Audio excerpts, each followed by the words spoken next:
7 जून से पहले खुल सकता है विक्रमशिला सेतु। चौथे बेली ब्रिज की तैयारी, ट्रायल में मिली सफलता। जानिए कितनी स्पीड से चलेगी गाड़ियां। नमस्कार, आप देख रहे हैं सिटी पोस्ट लाइव और मैं हूं रवि।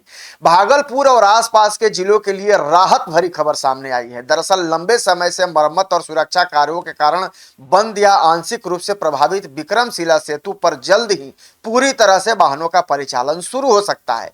जिला प्रशासन ने संकेत दिए हैं कि यदि निर्माण कार्य तय समय पर पूरा हो जाता है तो 7 जून 2026 से पहले ही पुल पर यातायात बहाल किया जा सकता है। यह सेतु पूर्वी बिहार के जीवन रेखा माना जाता है, जो भागलपुर को कोसी और सीमांचल क्षेत्र से जोड़ता है। इसके बंद रहने या बाधित रहने से हजारों यात्रियों को रोजाना लंबे वैकल्पिक मार्गों से गुजरना पड़ रहा था, जिससे समय और ईंधन दोनों की अतिरिक्त खपत हो रही थी। प्रशासन ने तेजी से इस पर निर्माण कार्य किया है। जिलाधिकारी डॉक्टर नवल किशोर चौधरी ने निर्माण कार्यों की समीक्षा करते हुए बताया कि प्रशासन की प्राथमिकता सुरक्षित और सुचारू यातायात बहाल करना है। इसके लिए सीमा सड़क संगठन यानी कि बीआरओ और बिहार राज्य पुल निर्माण निगम की तकनीकी टीमें दिन रात काम कर रही हैं। पुल पर लगाए जा रहे बेली ब्रिज का काम तेजी से आगे बढ़ रहा है। अधिकारियों को स्पष्ट निर्देश दिए गए हैं कि सभी कार्य निर्धारित समय सीमा के भीतर पूरे किए जाएं, ताकि आम लोगों को जल्द राहत मिल सके। चौथे बेली ब्रिज की भी तैयारी है। जी हां, सबसे बड़ी तकनीकी तैयारी के तहत अब विक्रमशिला सेतु पर चौथा बेली ब्रिज भी लगाया जा रहा है। विशेषज्ञों की सलाह के आधार पर यह निर्णय लिया गया है, ताकि पुल की मजबूती और यातायात क्षमता दोनों बढ़ाई जा सके। अधिकारियों के अनुसार मौजूदा संरचना के साथ अतिरिक्त बेली ब्रिज जुड़ने से पुल पर वाहनों की आवाजाही अधिक सुरक्षित और सुचारू हो जाएगी। इससे भविष्य में यातायात दबाव भी कम होगी। लगातार चल रहे हैं तकनीकी कार्य। जी हां, पुल पर केवल बेली ब्रिज ही नहीं बल्कि कई अन्य महत्वपूर्ण कार्य भी समानांतर रूप से किए जा रहे हैं। इनमें क्या क्या शामिल है, जरा आइए उस पर एक नजर डाल लेते हैं। अप्रोच रोड यानी कि पहुंच पथ का सुधार, सुरक्षा संरचनाओं की मजबूती, सड़क संकेतकों की स्थापना, ट्रैफिक मॉनिटरिंग सिस्टम को अपग्रेड करना और तकनीकी खामियों में सुधार करना। इन सभी कार्यों का उद्देश्य पुल को लंबे समय तक सुरक्षित और स्थिर बनाए रखना है। ट्रायल रन में मिली सफलता। जी हां, बताया जा रहा है कि शुक्रवार को पुल पर लगाए गए बेली ब्रिज की क्षमता और स्थिरता का विस्तृत जानकारी परीक्षण किया गया।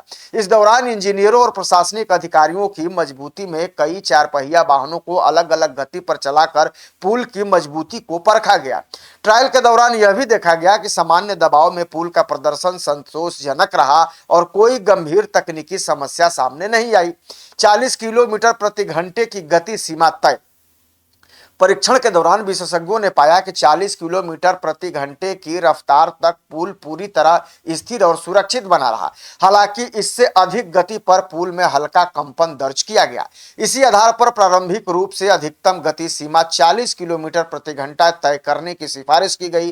प्रशासन का मानना है कि इस सीमा का पालन करने से पुल पर अनावश्यक दबाव नहीं पड़ेगा और दुर्घटनाओं की संभावनाओं में भी कमी आएगी। इसके लिए ट्रैफिक पुलिस को विशेष निगरानी और सख्त प्रवर्तन के निर्देश भी दिए गए हैं, जो इस पर मॉनिटरिंग करेगी और इससे अब लोगों को बड़ी राहत मिलने की उम्मीद जताई जा रही है। दरअसल विक्रमशिला सेतु का संचालन शुरू होने से भागलपुर, नवगछिया, कटिहार, पूर्णिया और आसपास के जिलों के लोगों को बड़ी राहत मिलेगी। व्यापार, शिक्षा, स्वास्थ्य और दैनिक आवागमन पर इसका सीधा सकारात्मक असर पड़ेगा। लोगों का कहना है कि पुल बंद रहने से रोजाना घंटों का अतिरिक्त सफर करना पड़ रहा था, जिससे आर्थिक और मानसिक दोनों तरह की परेशानी बढ़ गई थी। जल्द सामान्य होगा यातायात। ऐसा माना जा रहा है कि प्रशासन को भी उम्मीद है कि यदि सभी निर्माण और सुरक्षा कार्य समय पर पूरे हो गए तो 7 जून से पहले ही पुल पर यातायात व्यवस्था बहाल कर दिया जाएगा। इसके बाद क्षेत्र की यातायात व्यवस्था फिर से सामान्य हो जाएगी और लोगों को लंबे समय से चल रही परेशानी से भी राहत मिल जाएगी। लेकिन आप क्या सोचते हैं इस खबर को लेकर, कमेंट जरूर कीजिएगा और खबर को लाइक करना और शेयर करना बिल्कुल मत भूलिएगा। और सिटी पोस्ट लाइव देखते रहिए ताकि तमाम अपडेट्स, खबरें आप तक सबसे पहले पहुंचती रहें।